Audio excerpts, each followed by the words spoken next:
Karis dan Shalom. Di minggu kedua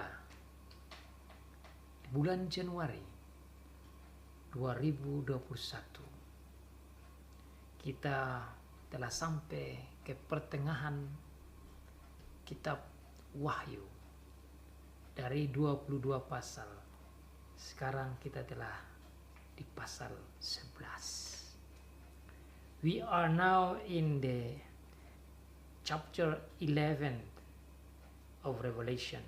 That means we are in the middle of the book of Revelation. Let's hear the word of God. Mari kita mendengar firman Tuhan dari Wahyu pasal 11. Kita baca dari ayat 1 sampai ayat yang ke-14. Minggu depan kita lanjut dengan pasal 11 ayat yang ke-15 sampai ayat terakhir, ayat 19. Demikian bunyi firman Tuhan. Kemudian diberikanlah kepadaku sebatang buluh seperti tongkat pengukur rupanya, dengan kata-kata yang berikut: bangunlah dan ukurlah bait suci Allah dan mezbah dan mereka yang beribadah di dalamnya. Tetapi kecualikan pelataran bait suci yang di sebelah luar, janganlah engkau mengukurnya, karena ia telah diberikan kepada bangsa-bangsa lain, dan mereka akan menginjak-injak kota suci 42 bulan lamanya. Dan aku akan memberi tugas kepada 2 saksiku, supaya mereka bernubuat sambil berkabung 1260 hari lamanya. Maka mereka adalah kedua pohon zaitun dan kedua kaki dian yang berdiri di hadapan Tuhan semesta alam. Dan jikalau ada orang yang hendak menyakiti mereka, keluarlah api dari mulut mereka, menghanguskan semua musuh mereka. Dan jikalau ada orang yang hendak menyakiti mereka, maka orang itu harus mati secara itu. Mereka mempunyai kuasa menutup langit, supaya jangan turun hujan selama mereka bernubuat. Dan mereka mempunyai kuasa atas segala air untuk mengubahnya menjadi darah, dan untuk memukul bumi dengan segala jenis malapetaka setiap kali mereka menghendakinya. Dan apabila mereka telah menyelesaikan kesaksian mereka,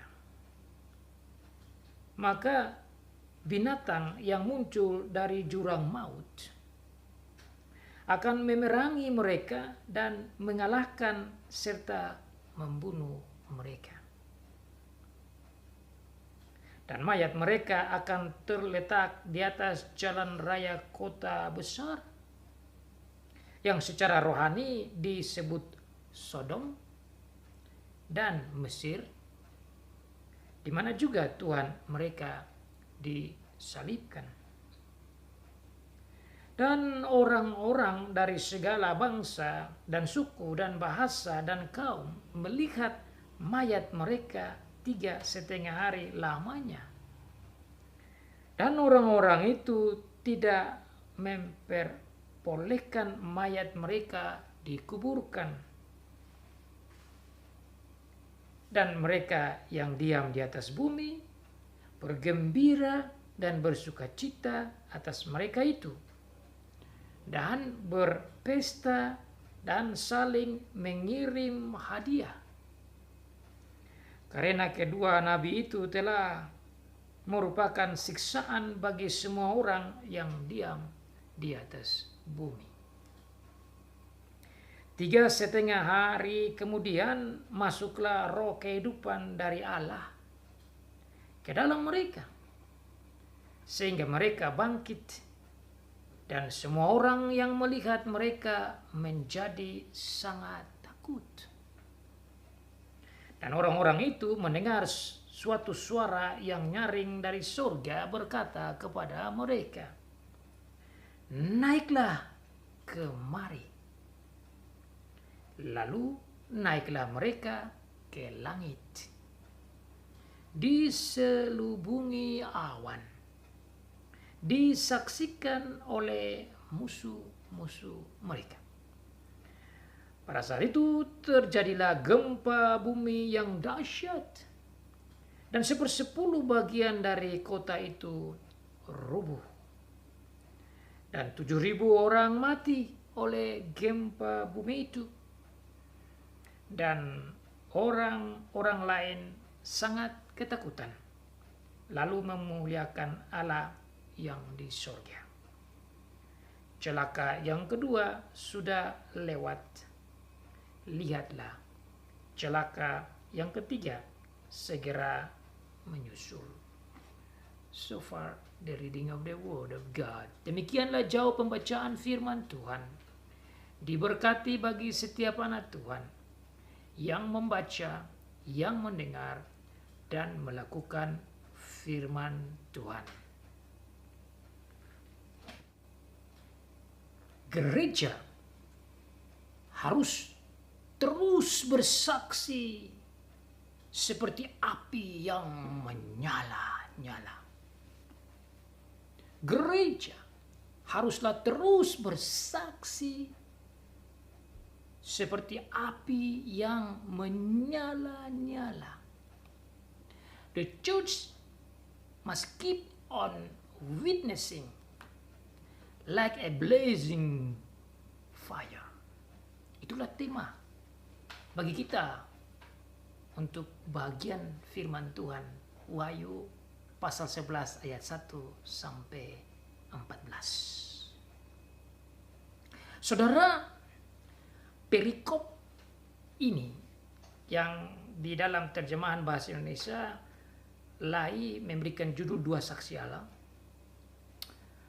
merupakan teks yang sangat sulit dan diakui oleh para penafsir, komentator, penulis yang mencari arti dari perikop ini.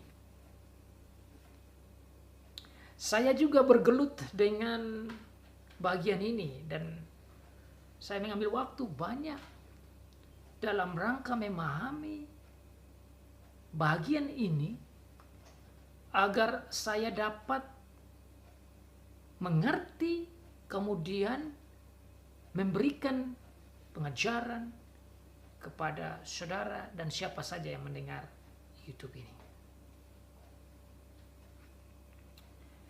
This is a very difficult passage of Revelation, and it has been acknowledged by many commentators. This text is quite a tough one. But even though it's hard or difficult, we must try to find the meaning of it. So I myself struggled with this text and asked God to help me, that I myself can have the comfort and understanding, and so I can share and explain to you. Meskipun bagian ini sulit, saudara, tetap karena ini adalah firman Tuhan yang dibukakan oleh Tuhan Yesus kepada gereja, maka meskipun sulit, kita harus mencari artinya. Dan oleh karena itu saudara, saya mengambil waktu mempelajari, kemudian bergumul dengan Tuhan untuk mencari jawaban dari Tuhan. Saudara, saya sangat terhibur dengan apa yang Tuhan sampaikan lewat inspirasi setelah saya memohon di dalam doa untuk lebih memahami akan arti bagian perikop ini.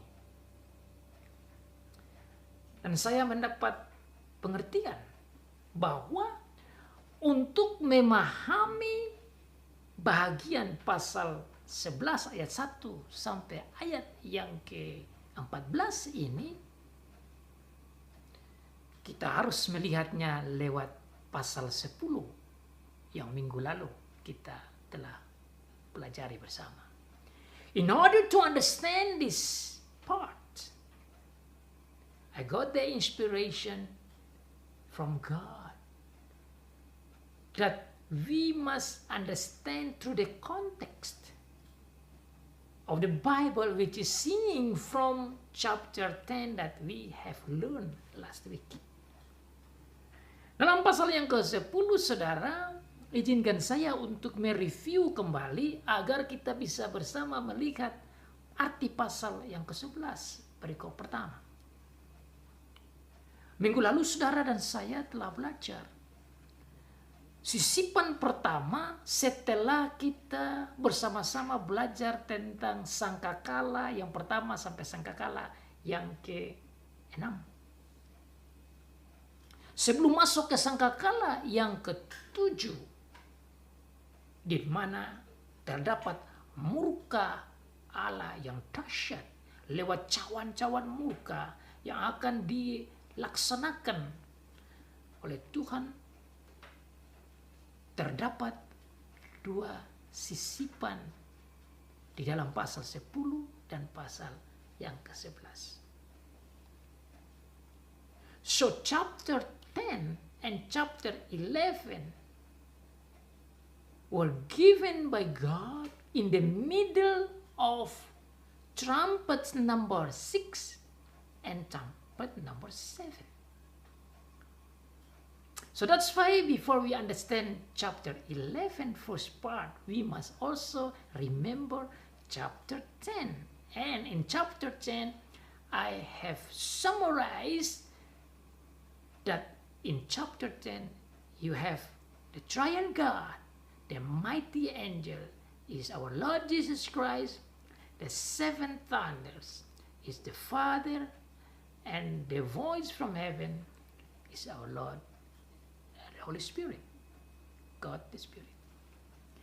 Jadi saudara, minggu lalu kita belajar, dan sekali lagi itu pun merupakan pergumulan saya untuk mencari jawaban apa arti pasal yang ke-10 sebelum kita belajar tentang sangkakala yang ke-7.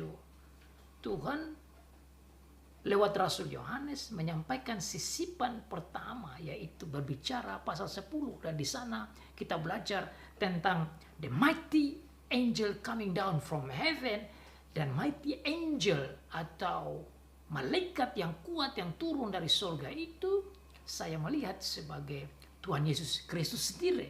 Kenapa? Karena terdapat penampakan diri malaikat yang kuat ini bagaikan penampakan Tuhan Allah baik di perjanjian lama maupun perjanjian baru, termasuk di kitab Wahyu yang minggu lalu saudara telah belajar. Bersama dengan itu, selain kita tahu di pasal yang ke-10 ada Tuhan Yesus, juga terdapat 7 guru yang kata-katanya itu tidak boleh dibukakan, dan saya melihat itu sebagai Allah Bapa. Kemudian ada suara dari surga kepada Rasul Yohanes, itu saya melihat sebagai Allah Roh Kudus. Dengan demikian saudara, pasal 10 menarik perhatian jemaat saudara dan saya untuk melihat Allah Tritunggal. So the point of chapter 10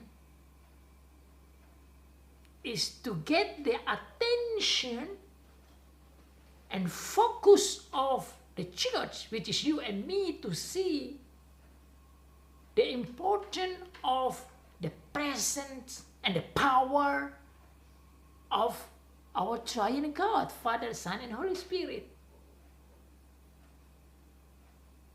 So that we should not worry too much about the seals and the wars and the seas and the death and the suffering, etc., etc., including all the locusts and other thing, and then also the punishment of God through the trumpet number 7. But the attention should be given to God. That is, for me, is amazing.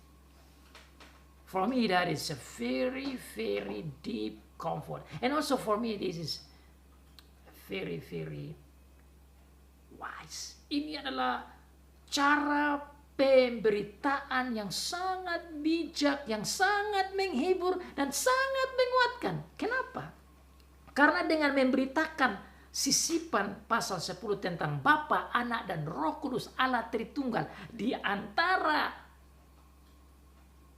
sangkakala yang membawa berita tentang penghukuman dan penghakiman dan kesusahan terhadap bumi, jemaat diminta untuk mengambil perhatian dan fokusnya kepada Allah Tritunggal. Maksudnya apa? Jangan takut kepada hukuman yang terjadi, jangan takut terhadap peperangan baik peperangan bersifat dunia atau peperangan antar suku atau antar bangsa atau antar kakak adik, antar keluarga atau antar kaum atau apa. Tapi fokus pada Tuhan Allah, Bapa, Anak, dan Roh Kudus yang mengatur itu semua.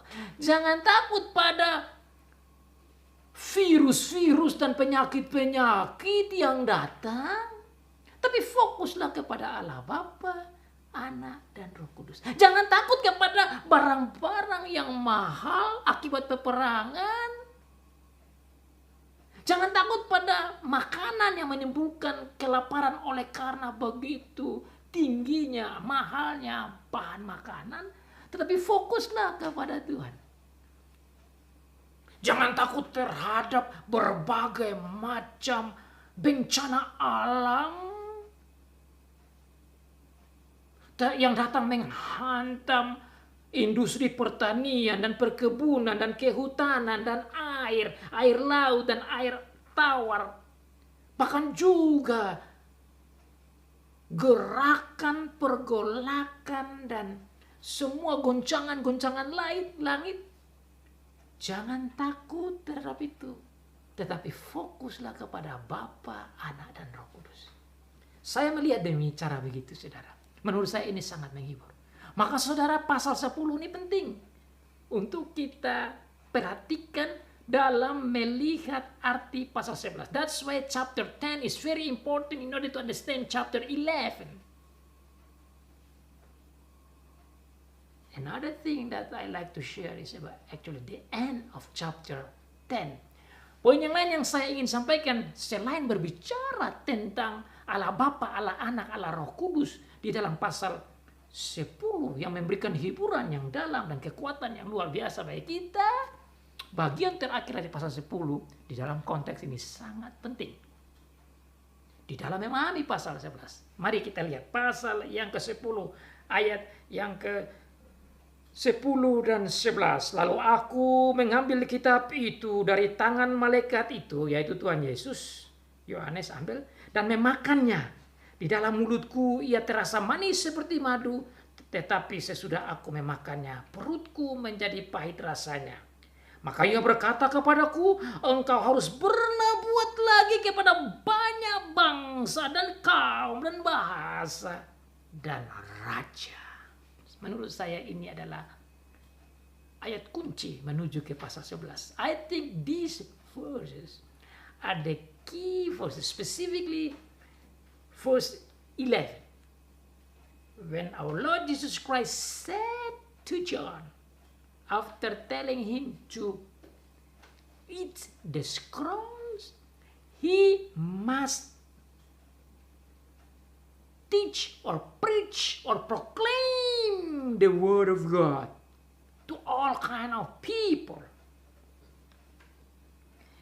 Rasul Yohanes dipanggil, diperintahkan di dalam ayat 11 untuk melaksanakan tugas pemberitaan firman, memproklamasikan, mengkhotbahkan, mengajarkan, menyampaikan firman Tuhan ke seluruh bumi, kepada bangsa, kepada kaum, kepada orang-orang dengan berbagai bahasa, dan bahkan kepada raja-raja. Itu berarti lapisan masyarakat, lapisan manusia, mulai dari level paling rendah, anak-anak, sampai level yang paling tinggi, orang tua sekalipun, termasuk pemimpin-pemimpin kerajaan dan negara yang dikatakan raja-raja. Mengapa ayat ini penting? Karena dari ayat inilah saudara lihat dalam sisipan kedua, sebelum berbicara tentang isi trompet sangkakala yang ketujuh, berisikan murka Allah yang dahsyat. Berbicara dalam pasal 11 tentang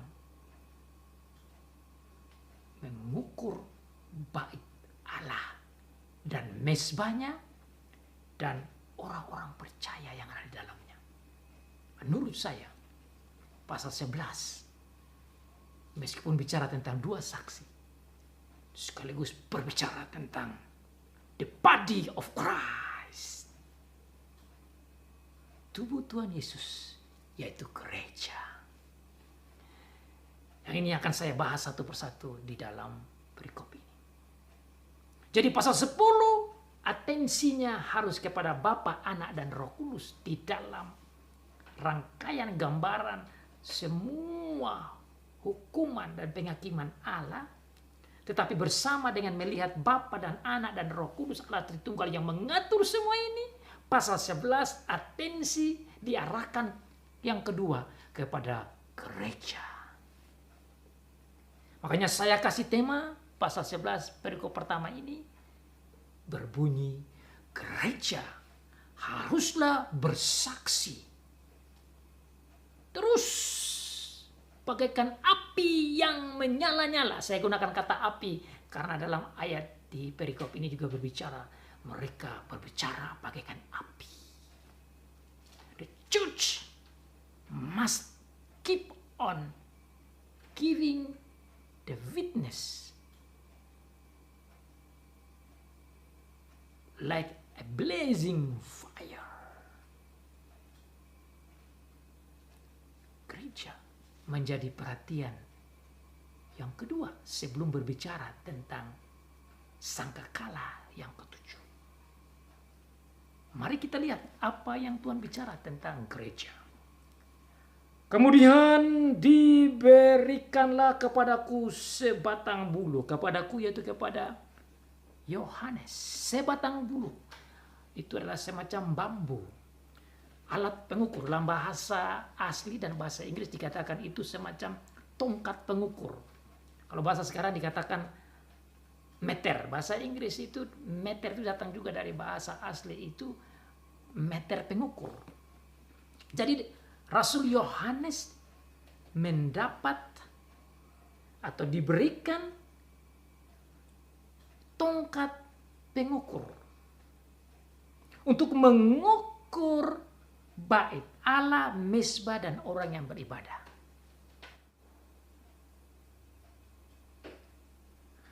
Bangunlah, ini perintah dari Tuhan, bangunlah dan ukurlah bait suci Allah, mezbah, dan mereka yang beribadah di dalamnya. Rasul Yohanes disuruh mengukur 3 bagian. Dan saya juga bertanya-tanya, kenapa manusia juga diukur? Maka ini saudara hanya bisa dipahami perikop ini dengan makna figuratif, makna kiasan, makna simbol, arti di balik penglihatan ini. Tidak bisa kita paham secara harafiah atau lurus. we cannot understand the meaning of this verse, even including all these verses in this pericope, just by literally, but must understand this through a symbolic meaning. So what does that mean? I can see that from the last part that Apostle John must also measure the people that worship God. That is something that we must understand. Kenapa disuruh untuk mengukur bukan saja bait suci dan mezbah, tetapi juga mereka yang beribadah di dalamnya itu harus diukur. Kalau saudara mendengar perintah untuk mengukur bangunan dalam arti bait Allah, ya itu biasa. Tetapi kalau mengukur manusia yang beribadah, ya ini kan satu hal yang lain. Nah, kalau saudara baca ayat selanjutnya, maka kita makin memahami apa maksud dari bagian pertama dari pasal 11. Maka saya perlu baca ayat yang kedua. Tetapi kecualikan, put it away, exception, ada eksepsi, pengecualian, yaitu pelataran bait suci yang di sebelah luar. Jangan engkau mengukurnya, karena ia telah diberikan kepada bangsa-bangsa lain, dan mereka akan menginjak-injak kota suci 42 bulan lamanya. Ayat 2 menunjukkan kepada kita bahwa dalam hal mengukur ada batasnya, ada limitasinya, ada aturannya. Hanya boleh ukur bait Allah saja, hanya boleh ukur mezbahnya yang ada di dalam, dan hanya boleh ukur orang-orang yang ada di dalam yang menyembah Tuhan. Yang di luar tidak boleh diukur.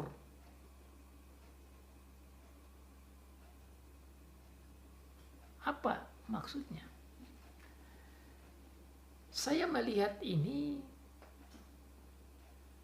bahwa tatkala Rasul Yohanes diperintahkan untuk mengukur hanya bagian dalam dari kitab, dari bait Allah dan mezbah dan orang-orang di dalamnya, bukan yang di luar, menunjukkan bahwa yang dimaksud dengan mengukur itu adalah bagian pemilikan, bahwa bait Allah adalah milik Allah, mezbah adalah milik Allah, dan orang-orang yang ada di dalamnya itu adalah milik Allah.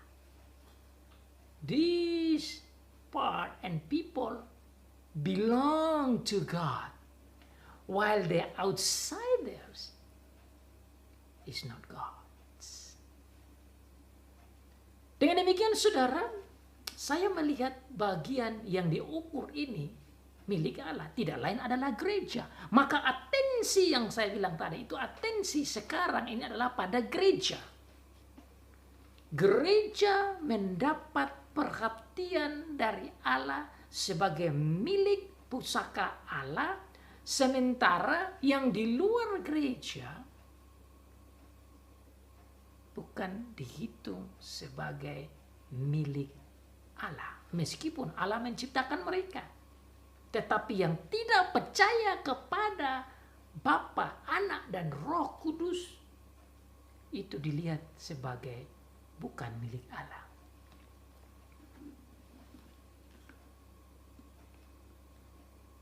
Oleh karena itu saudara, kita melihat lanjut bahwa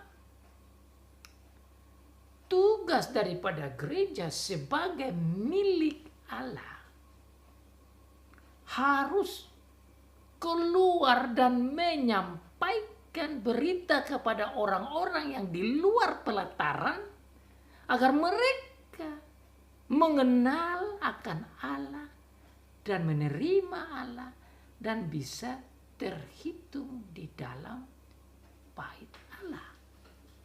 Oleh karena itu saudara, ayat yang ketiga selanjutnya dikatakan, Dan aku akan memberi tugas kepada 2 saksiku supaya mereka bernubuat sambil berkabung selama 260 hari lamanya. 1260 hari lamanya. Sebelum kita lihat ke jumlah itu, saya mau melihat tentang 2 saksi yang dihubungkan dengan gereja dan dihubungkan juga dengan ayat 11 pasal 10, yaitu tentang perintah yang disampaikan oleh Tuhan Yesus kepada Yohanes, bahwa Yohanes harus memberitakan firman Tuhan, Injil Tuhan ke semua orang. Dan sampai sekarang ini saudara dan saya mendengar berita Rasul Yohanes karena dia yang menulis. Perintah untuk menyampaikan firman Tuhan kepada semua orang yang lain itu adalah orang-orang yang di luar pelataran. Bahkan jemaat sendiri pun perlu mendengar ini.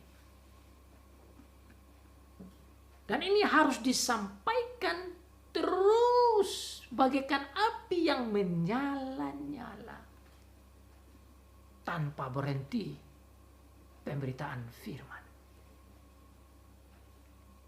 Di dalam memberitakan firman Tuhan ini dikatakan Tuhan menyiapkan 2 saksi, dan ini juga menjadi pokok yang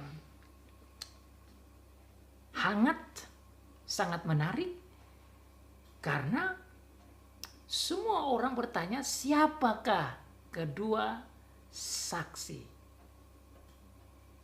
Allah ini? Who are these 2 witnesses? There are a lot of commentators talking different way. Banyak penafsir memberikan penafsirannya dan pengertiannya dengan berbagai pendapat masing-masing. Dan saya ingin menyampaikan apa yang saya pahami. Menurut saya, yang dimaksud 2 saksi ini yang bernubuat sambil berkabung, ini bukan berbicara tentang 2 orang saja secara harfiah, tetapi yang saya melihat yang dimaksud dengan 2 orang saksi ini adalah berbicara tentang gereja itu sendiri, yang di dalamnya ada hamba-hamba Tuhan, yang di dalamnya ada pelayan-pelayan Tuhan yang terpanggil untuk memberitakan firman Tuhan ke muka bumi, kepada bangsa, kepada bahasa, kepada kaum, kepada raja-raja. Itu tugas gereja. Makanya tadi gereja diukur, bait Allah diukur, mezbah diukur, orang-orang di dalamnya diukur. Dan bersama dengan itu, kedua saksi yang mewakili gereja perjanjian lama dan gereja perjanjian baru. So these 2 witnesses are the representatives of the believers in the Old Testament and the servant of God in the Old Testament and the prophets in the Old Testament, as well as the believers and the apostles and the servant of God in the New Testament, including us, the church right now. Jadi yang dimaksud dengan 2 saksi ini dalam pemahaman saya adalah orang-orang percaya yang ada di perjanjian lama dan hamba-hamba Tuhan yang ada di perjanjian lama dan nabi-nabi yang ada di perjanjian lama bersama dengan hamba-hamba Tuhan dan orang-orang percaya di perjanjian baru, termasuk gereja yang hidup yang ada pada akhir zaman ini, including the believers and servant of God that are living in the end of age right now. You and me, including here. Saudara dan saya, apalagi hamba-hamba Tuhan, harus bersaksi. Gereja harus bersaksi bagaikan 2 saksi ini. Sebagai milik Allah, dipanggil untuk bersaksi terus seperti api yang menyala, memberikan sinar cahaya surgawi firman Tuhan. You and me should be like a fire shining the word of God. Like a blazing fire. Give the shine to the world about the gospel of our Lord Jesus Christ. Just as mentioned to John. Giving and preaching and proclaiming and witnessing about the word of God, the gospel about our Lord Jesus Christ to the nation, to the language of people who speak different language, and to the kings and the tribes, everyone from lower level up to higher level, from very, very young age up to the very old age people. That they should understand and listen to the word of God. Itu yang saya lihat, dua saksi yang harus memberitakan firman Tuhan.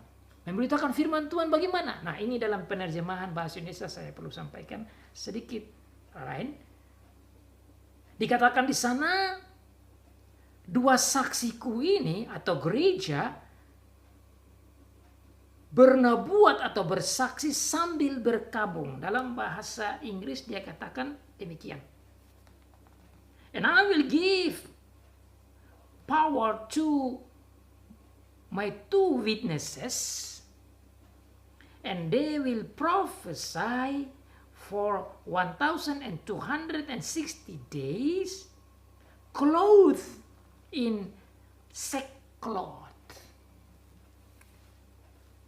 Dalam bahasa asli dikatakan mereka yang bernubuat ini berpakaian pakaian kabung, pakaian yang merendahkan diri, pakaian yang betul-betul di dalam kerendahan hati. Itu maksudnya. Kalau katakan kata dalam berkabung, saya pikir tidak sedalam yang bahasa asli, bahkan bahasa Inggris juga sampaikan itu. Jadi kedua saksi, mereka bernubuat, tetapi nubuatan atau khotbah atau pengajaran itu disampaikan dengan hati yang rendah, di dalam perasaan sedih oleh karena merindukan pertobatan orang yang tidak bertobat. So there is a deep sad or grief even because people do not believe in God and not repent yet. The servant of God and the church, when they bring the gospel, they must remember that they are bringing the gospel to the people that need to be saved. If they don't repent, that's a very sad, and that means death. Get the punishment of God. Itulah makanya berkabung dalam arti berpakaian perkabungan di dalam hati yang merendah, hati yang sedih oleh karena orang-orang yang belum percaya pada Tuhan Yesus Kristus. Itu maksudnya. Maka saudara gereja, tatkala kita sampaikan firman Tuhan, saudara dan saya juga harus menyampaikan firman Tuhan dengan semangat dan berapi-api dan tanpa menyerah, dan terus menyampaikan, mengingat bahwa orang harus bertobat dan harus datang kepada Tuhan dan diselamatkan. Jika tidak, maka akan sangat lebih sedih lagi, yaitu mati di dalam penghukuman Allah. Kedua saksi ini yang saya lihat sebagai gereja memberikan kesaksian, pengkhotbahan, pemberitaan firman ini selama 1260 hari. Saya menghitung akan jumlah 1260 hari dibagi dengan 30 hari, karena 30 hari itu dalam satu bulan, kemudian dibagi lagi dengan 12 bulan untuk satu tahun, maka saya mendapat 1260 hari ini sama dengan 3,5 tahun. Ungkapan 3,5 tahun ini muncul lagi saudara tatkala dikatakan dalam kalimat 42 bulan. Karena 1260 hari sama dengan 42 bulan, sama dengan 3,5 tahun. Dan luar biasa, 3,5 tahun ini ada hubungan juga dengan 3,5 hari tatkala dua saksi itu mati dan dibangkitkan. Nah, istilah 3,5 tahun justru muncul juga di dalam kitab Daniel pasal 7. Dan saya baca itu ayat yang ke-27. Untuk menolong kita memahami arti 3,5 tahun, bahkan 3,5 hari. Daniel pasal yang ke-7 ayat yang ke-26 dan 27 saya baca itu.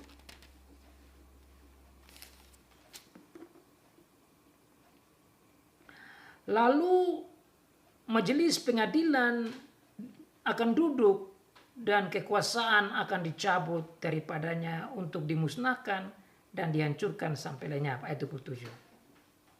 Maka pemerintahan, kekuasaan, dan kebesaran dan kerajaan-kerajaan di bawah semesta langit akan diberikan kepada orang-orang kudus, umat yang maha tinggi.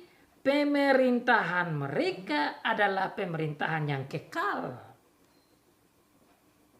Dan segala kekuasaan akan mengabdi dan patuh pada mereka.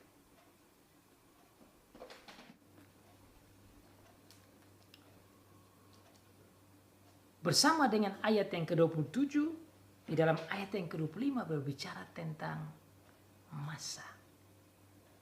Ia akan mengucapkan perkataan yang menentang yang maha tinggi. Ini maksudnya raja yang datang dan menantang Tuhan. Dan akan menganiaya orang-orang kudus milik yang maha tinggi.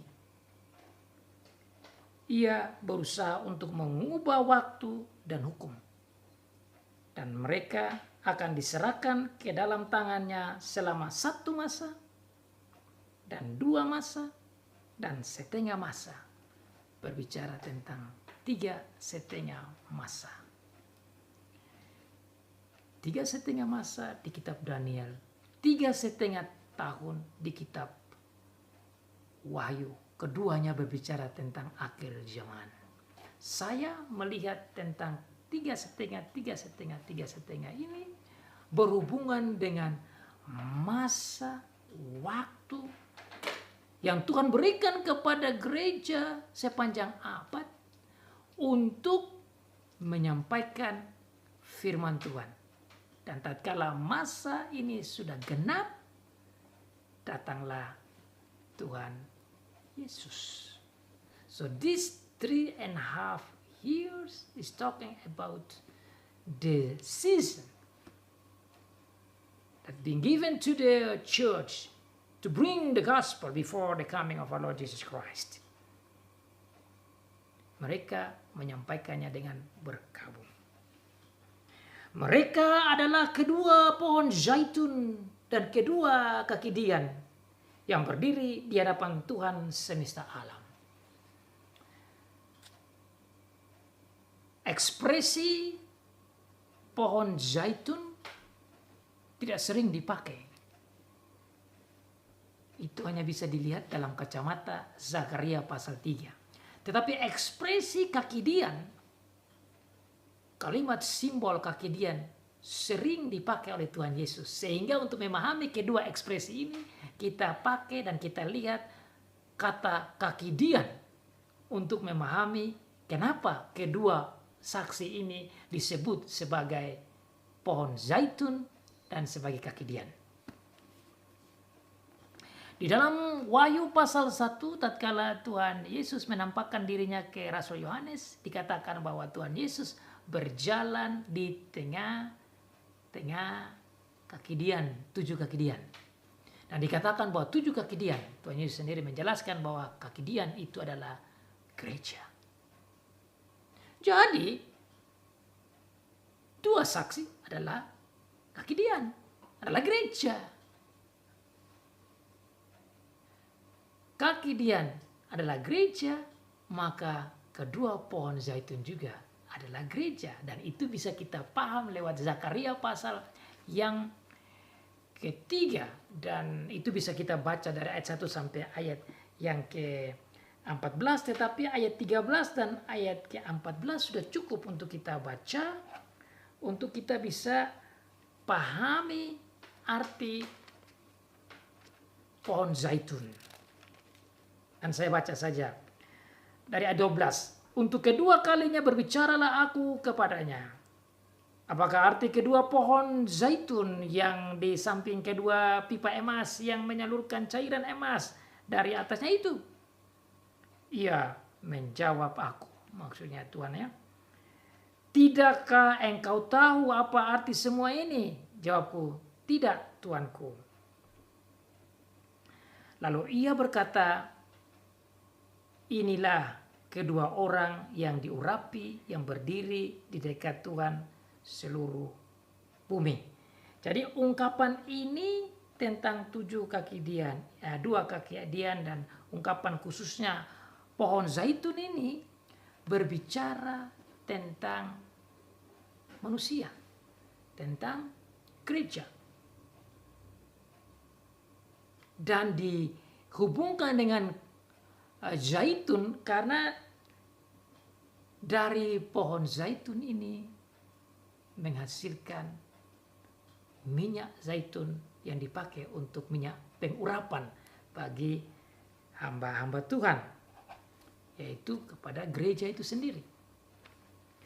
Oleh karena itu saudara, 2 pohon zaitun dan kedua kaki Dian itu adalah mereka, adalah 2 saksi. Maka 2 saksi saya tetap berpegang bahwa 2 saksi adalah lambang gereja. Pohon zaitun yang adalah sumber minyak di mana Roh Kudus itu dilambangkan sebagai Roh Kudus hadir di dalam gereja. Dan kaki Dian sekaligus dijelaskan oleh Tuhan Yesus sebagai gereja.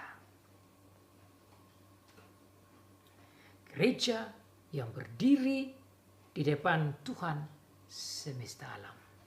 Luar biasa.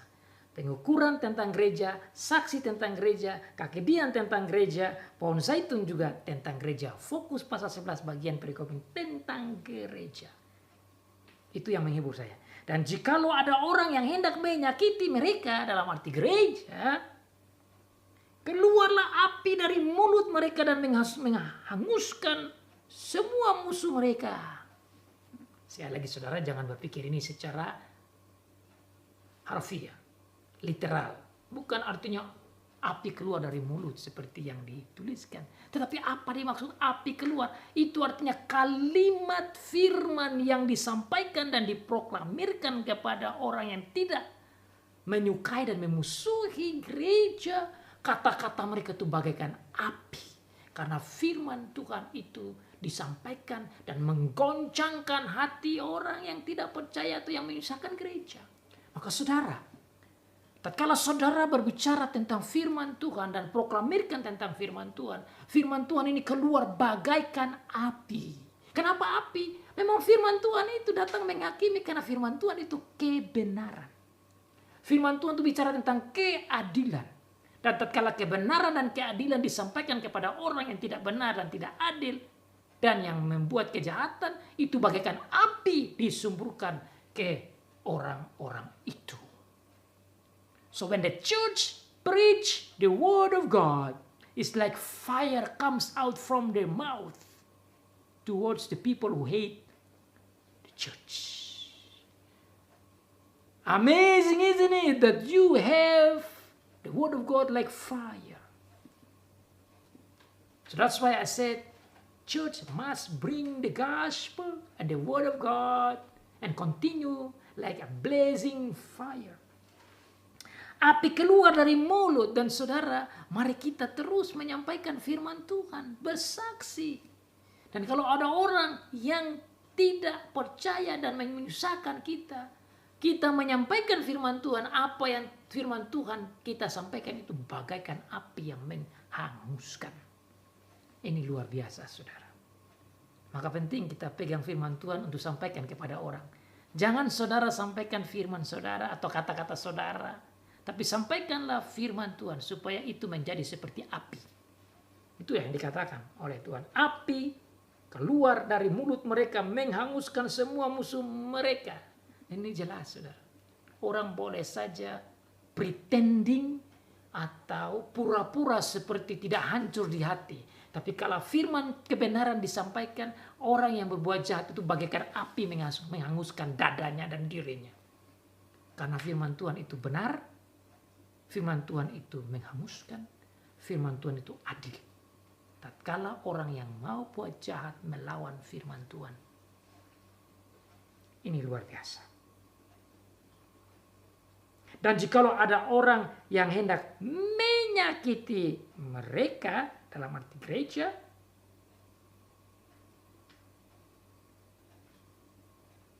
maka orang itu harus mati. Ini terjemahan ini dalam bahasa Inggris juga bilang begitu.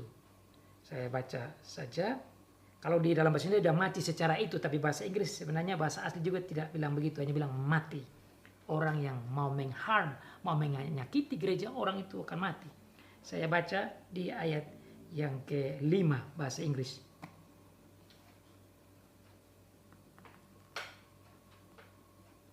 If anyone tries to harm them, to harm the church, fire comes out from their mouth and devours their enemies. This is how anyone who wants to harm them must die.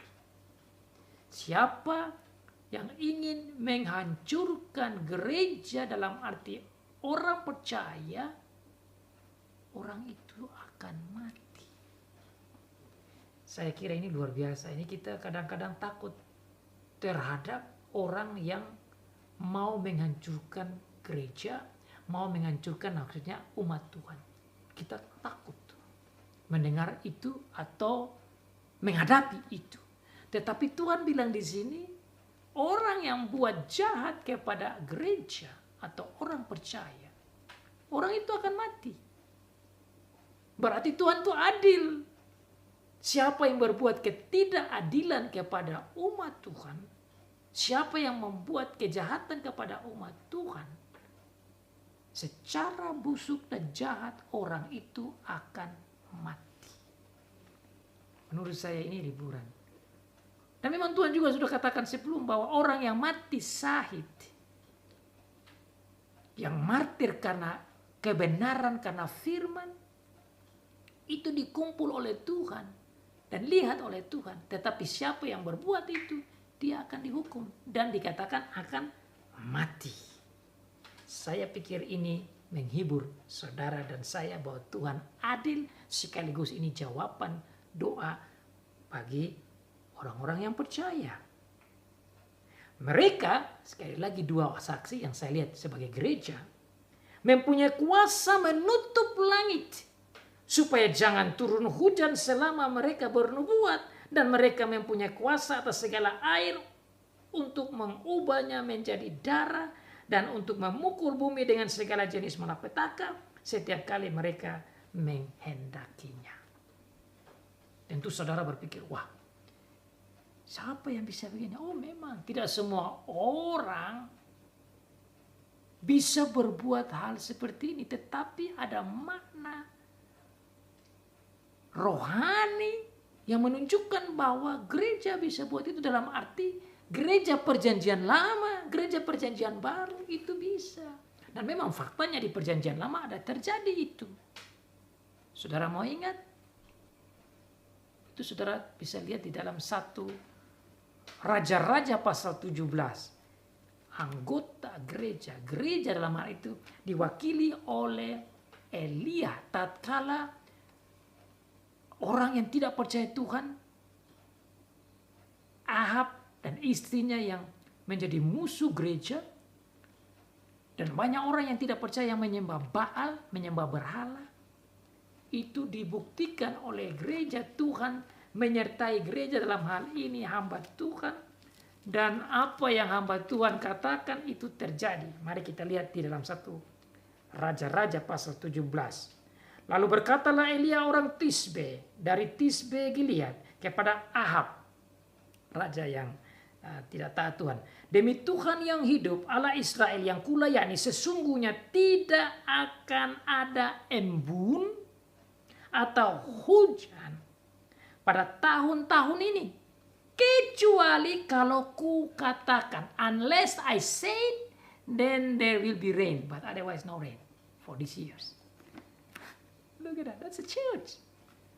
Of course, not all servant of God in the Old Testament can do that, but this shows the church. Ini membuktikan the power, kuasa gereja, dan bukan gerejanya, tapi Tuhannya. Makanya saudara, jangan kita lihat manusianya, tapi kita lihat Tuhan. Tuhan yang membuat ini, Tuhan yang memberikan kuasa ini. Dan inilah yang merupakan ringkasan bagaimana gereja di Perjanjian Lama, bahkan gereja di Perjanjian Baru juga, dengan lewat Rasul Paulus dan rasul-rasul yang lain, itu menunjukkan kuasa-kuasa yang super luar biasa, menunjukkan betapa hebatnya kuat kuasa Tuhan lewat gereja.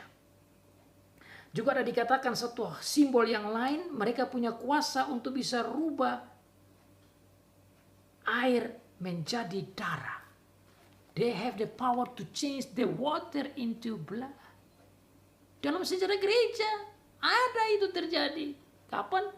Dalam kitab Keluaran pasal 7, 8 dan seterusnya, di sana diceritakan bagaimana gereja yang ditunjukkan lewat Musa. Dalam sejarahnya Musa bisa membuat air menjadi darah lewat kekuatan Tuhan. Itu buktinya. That is the proof of the power of God through the church. Through the church. As the meaning of verse 6. Itulah arti ayat yang ke-6. Dan mereka bisa membuat malapetaka. Oh, saudara lihat waktu zaman Musa itu, banyak sekali tula demi tula yang terjadi pada zaman Musa di Mesir. Makanya Mesir ini disebutkan lagi di ayat selanjutnya. Kita akan sampai ke situ. Dan apabila mereka telah menyelesaikan kesaksian mereka, maka binatang yang muncul dari jurang maut akan memerangi mereka dan mengalahkan serta membunuh mereka.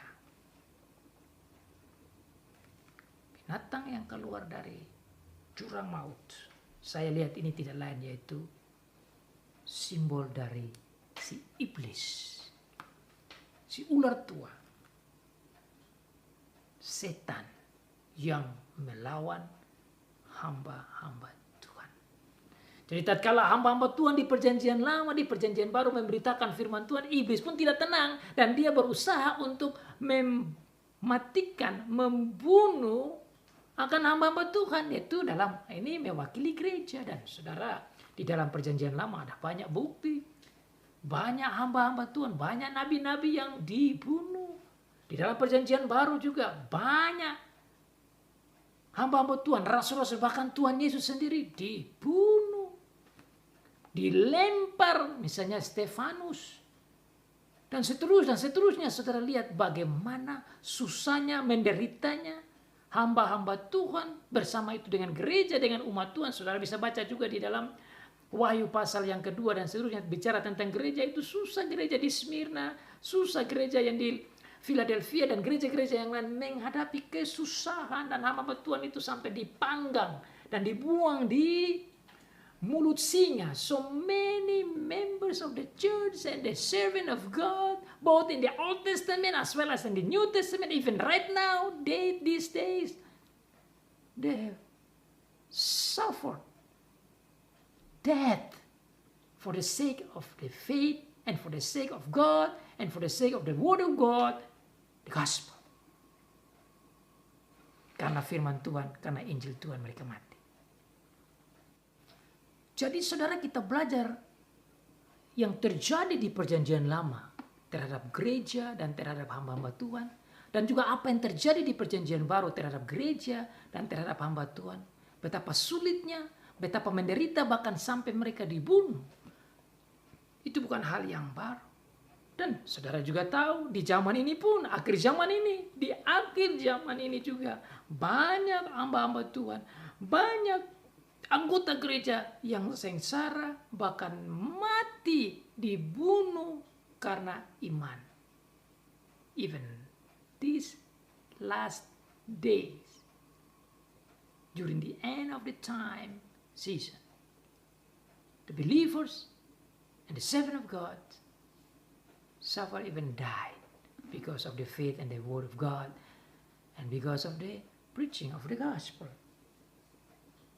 Dan mayat mereka akan terletak di atas jalan raya kota besar yang secara rohani disebut Sodom dan Mesir, di mana juga Tuhan mereka disalibkan. Ayat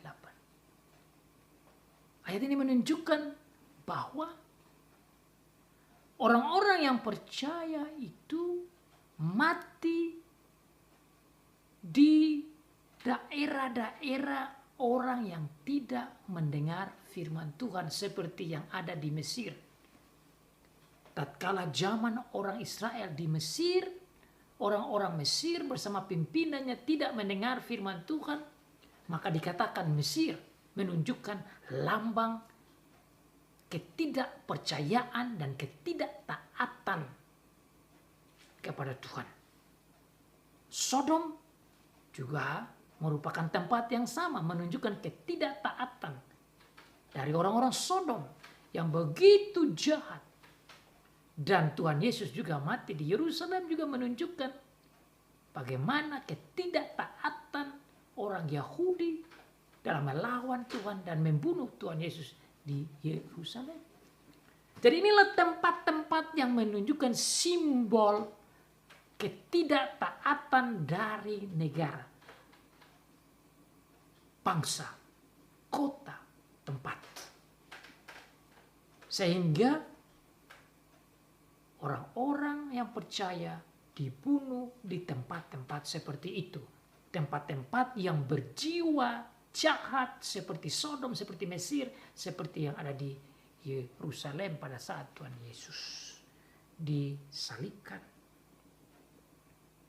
Dan orang-orang dari segala bangsa dan suku dan bahasa dan kaum melihat mayat mereka 3,5 hari lamanya, dan orang-orang itu tidak memperbolehkan mayat mereka dikuburkan. Ini menunjukkan penghinaan. Karena di zaman waktu itu, kalau mayat orang mati tidak dikuburkan, itu adalah penghinaan. That is a very humiliated. When someone died and did not bury his body. Tatkala orang mati dan tubuhnya tidak dikuburkan, itu sangat memalukan dan penghinaan, pengolokan yang sangat amat dalam. Jadi kenapa ini dikatakan ini? Supaya menunjukkan bahwa orang-orang yang mati tidak karena Tuhan Yesus, karena iman, karena firman, karena Injil, itu menjadi olokan, tontonan bagi orang-orang yang tidak percaya. Dan itu saudara berbicara tentang orang-orang di segala bangsa.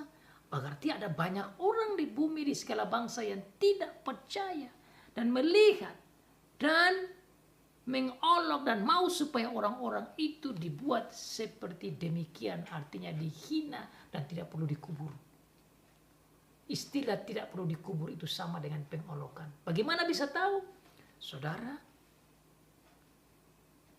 mungkin saat ini saudara bisa lihat, kalau hamba Tuhan atau orang yang mati karena iman itu bisa kelihatan oleh bangsa-bangsa lewat televisi, apalagi dengan zaman YouTube sekarang. Itu bisa jadi tontonan di mana-mana kalau gereja, umat Tuhan, hamba Tuhan menjadi martir, menjadi tontonan. Dan orang yang membunuh itu seperti senang karena mereka bisa membunuh, menyusahkan gereja. Dan kalau itu terjadi, saudara udah lihat, inilah gereja menghadapi hal seperti ini yang Tuhan sudah sampaikan. Dan mereka yang diam di atas bumi bergembira bersukacita atas mereka, atas orang yang mati, yang hamba-hamba Tuhan dan gerak umat percaya ini.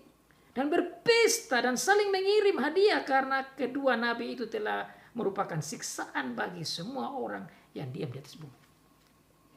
Jadi orang yang tidak percaya begitu bersukacita melihat orang yang percaya itu disiksa dan dianiaya dan dibunuh. Dan ini bukan hal yang aneh, saudara. Itu memang terjadi.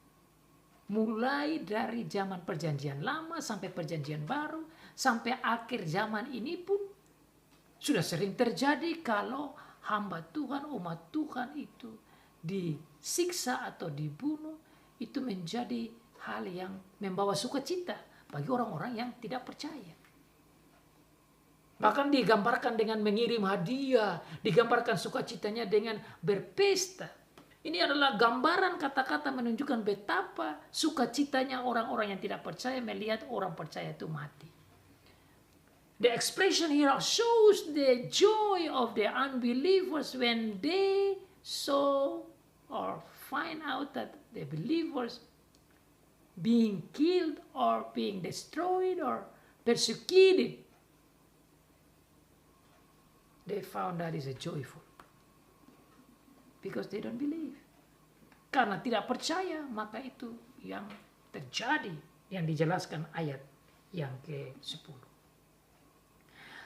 3,5 hari kemudian masuklah roh kehidupan dari Allah ke dalam mereka sehingga mereka bangkit. Dan semua orang yang melihat mereka menjadi sangat takut. Ini juga ekspresi gambaran bahasa lagi yang luar biasa, yang sangat menghibur, saudara. Kalau saudara ingat 3,5 hari, saudara ingat akan bagaimana Tuhan Yesus yang ada, yang mati dan bangkit pada hari ketiga. Menunjukkan the power of the dead was destroyed. Kekuatan kematian itu dihancurkan oleh kuat kuasa kebangkitan Tuhan Yesus Kristus. Maka saudara, ilustrasi dan kata-kata figur symbolic language di sini menunjukkan bahwa orang percaya yang mati itu tidak mati selamanya. The believers and the servant of God who are killed because of their faith, they will not die forever. But remember, as the God, the Savior raised after the 3 days, so they also will be raised. Gereja, umat Tuhan, hamba Tuhan yang mati tidak akan mati terus, tetapi akan dibangkitkan. Dan itulah rahasia yang super luar biasa bagi orang percaya, bahwa kematian bukan the end of everything. Kematian bukan akhir dari segalanya. Orang-orang yang tidak percaya berpikir that is the end. They were so happy because they think that is the end. Orang-orang yang tidak percaya berpikir bahwa ini sudah akhir sudah. Karena hamba-hamba Tuhan, ada gereja ini sudah selesai. Mereka sudah mati. Maka mereka berpesta dan bersuka cita. Tapi mereka tidak tahu bahwa itu bukan akhir dari segalanya bagi orang percaya.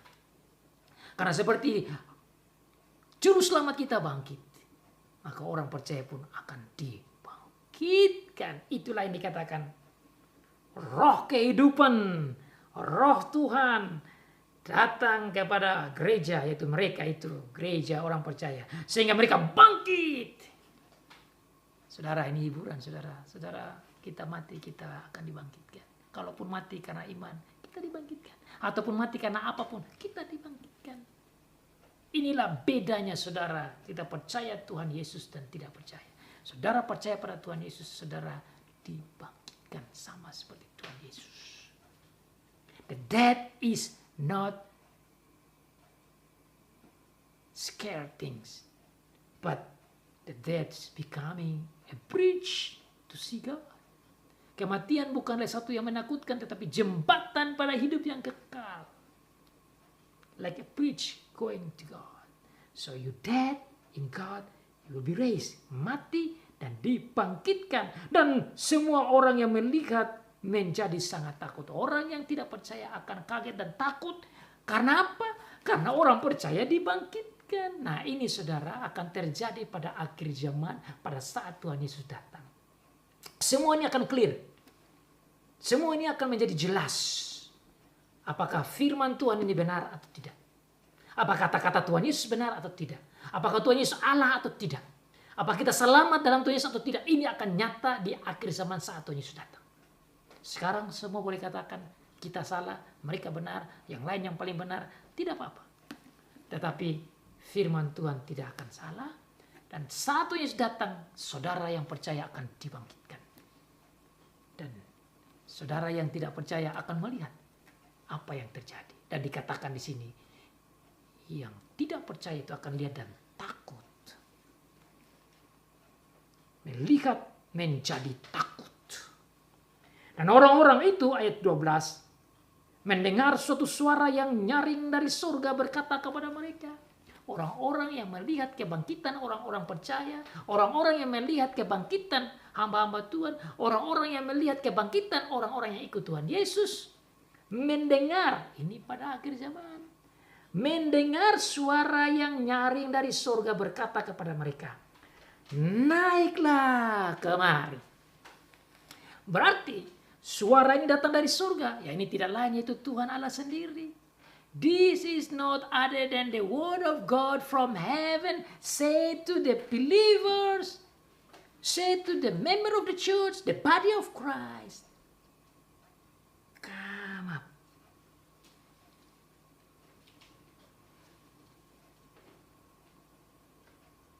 Let me see in English what's the translation. Mari saya lihat dalam bahasa Inggris apa yang dikatakan di sana. Yeah, the same. Then they heard a loud voice from heaven saying to them, come up here.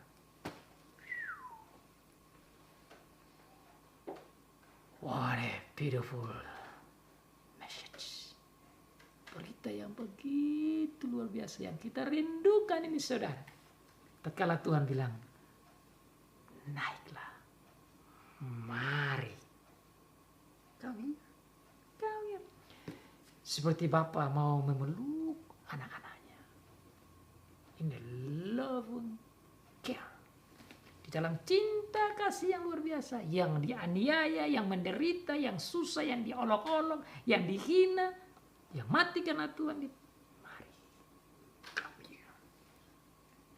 Come with me.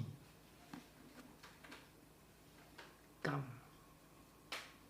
Naiklah. Oh, kata naik berarti kita seperti terangkat saja, seperti Tuhan Yesus terangkat. Nah mari kita lihat ayat selanjutnya apa betul. Naiklah kemari, lalu naiklah mereka ke langit.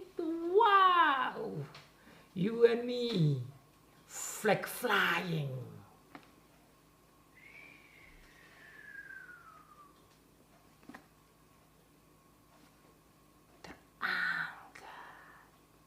Bangkit, hidup kembali, terangkat, disaksikan oleh orang-orang yang lain dan mereka takut. Saudara yang percaya, ini luar biasa. Ini berita di gereja. Maka sebelum kita masuk pada cawan-cawan yang dahsyat bicara tentang sangkakala yang terakhir, ini hiburan, saudara. This is the deep comfort for you and me. How you die in God, but will be raised and will be going up. Akan naik ke atas, diselubungi awan-awan. Naik ke atas, diselubungi awan-awan. Terus naik. Bersatu dengan Tuhan. Berfellowship dengan Tuhan. Ini hanya terjadi karena percaya pada Tuhan Yesus sebagai juru selamat. Dan sebelum itu terjadi saudara, waduh luar biasa Tuhan sudah bukakan bagi kita. It's amazing that before that happened, our Lord Jesus Christ already opened for you and me. You get the secret. Kita dapat rahasia ini. Sehingga kita boleh melihat ke depan, kita boleh merindukan bahwa satu saat tatkala kita mati kita akan bangkit dan naik bersama. Kalaupun kita masih hidup, Tuhan Yesus juga katakan kita akan terangkat bersama-sama dengan orang yang mati, dibangkitkan dan terangkat bersama-sama. Kita boleh merindukan ini, kita boleh melihat ini. We can long for this, that we all will be raised up together to heaven and will be going up and cover with the clouds. Disaksikan oleh musuh-musuh mereka. So, the enemies of us that hate us as believer will see that.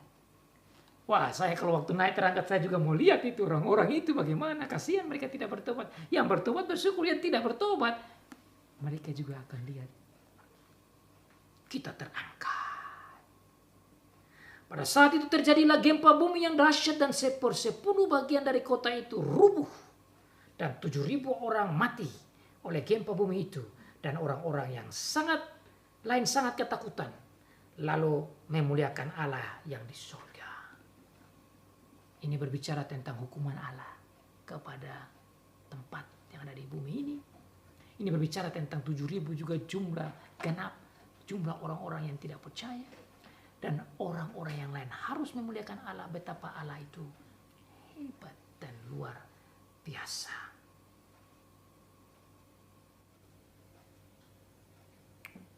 Peristiwa seperti ini Tuhan sudah bukakan, saudara. Ditutup dengan orang memuliakan Tuhan, berarti mau tidak mau dia harus dimuliakan. Karena fakta kebenaran ini.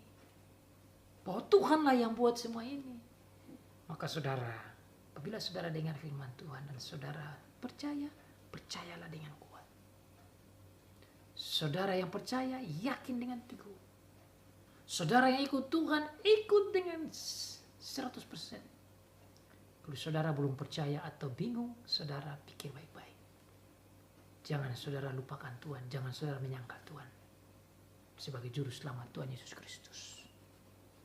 Cepat atau lambat, dia datang. Cepat atau lambat, kita dibangkitkan, kita diangkat.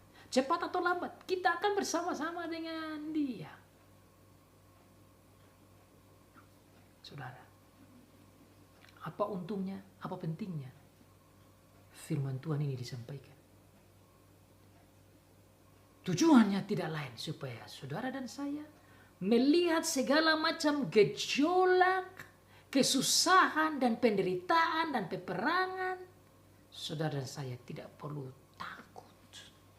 Saudara dan saya tidak perlu ragu, tidak perlu panik, tidak perlu bimbang. Karena sampai kematian saja dijamin. Kalaupun terjadi gempa bumi, tidak takut. Kalaupun langit terjadi goncang dan meteor dan bagian dari bintang dan galaksi pun datang jatuh, sudah tidak perlu takut. Kalaupun matahari menjadi gelap, tidak takut. Kalaupun bulan menjadi seperti darah, tidak takut. Kalaupun saudara melihat air menjadi rusak dan menjadi racun, tidak takut. Kalaupun saudara melihat ada penganiayaan dalam bentuk peperangan yang dahsyat dan menghantam saudara, tidak takut. Kalaupun saudara melihat akan barang-barang menjadi mahal dan kelaparan dan kesusahan mencari makanan karena begitu mahal, tidak takut. Kalaupun saudara melihat peperangan yang hebat dengan api, dengan berbagai macam senjata muktakhir, ataupun yang luar biasa sekalipun, saudara tidak takut. Kalau saudara melihat pedang yang datang, saudara tidak perlu takut. Kalaupun harus mati, saudara, ingatlah firman Tuhan. Ingatlah pasal 10, ada Allah Tritunggal Bapa, Anak dan Roh Kudus. Ingatlah pasal 11, perikop pertama berbicara tentang betapa tugas saudara dan saya terus memberitakan firman. Betapa kalaupun kita beritakan dan kita mati, ada rahasia kebangkitan dan kita akan naik bersama-sama dengan Tuhan. That is the deep comfort for you and me in understanding chapter 11, perikop 1 verse. Before we go to next perikop about trumpet number 7, the last trumpet.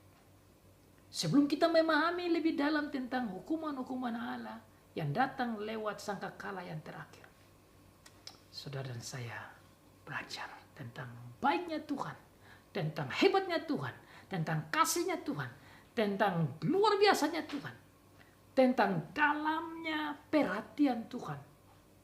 Maka pasal 11 bagian pertama ini mengingat saudara saya Let's bring the gospel and proclaim the word of God continually without end until death, bringing like a blazing fire, shining to the world for God's name.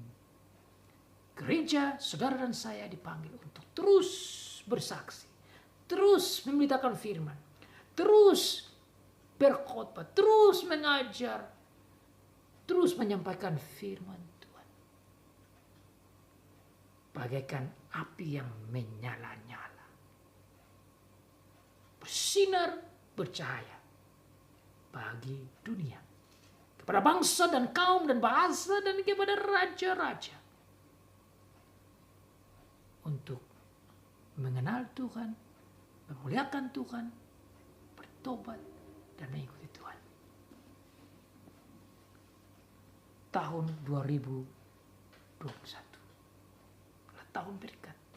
Kita mulai dengan semangat pemberitaan firman, dengan jiwa pemberitaan luar biasa, dengan jiwa yang disampaikan oleh Tuhan kepada Rasul Yohanes. Teruslah bernubuat, teruslah berkhotbah, teruslah menyampaikan firman, teruslah menjelaskan firman, teruslah memproklamirkan Injil Tuhan, firman Tuhan. Bagaikan api yang menyala-nyala sampai datangnya Tuhan Yesus yang kedua kali. Amin.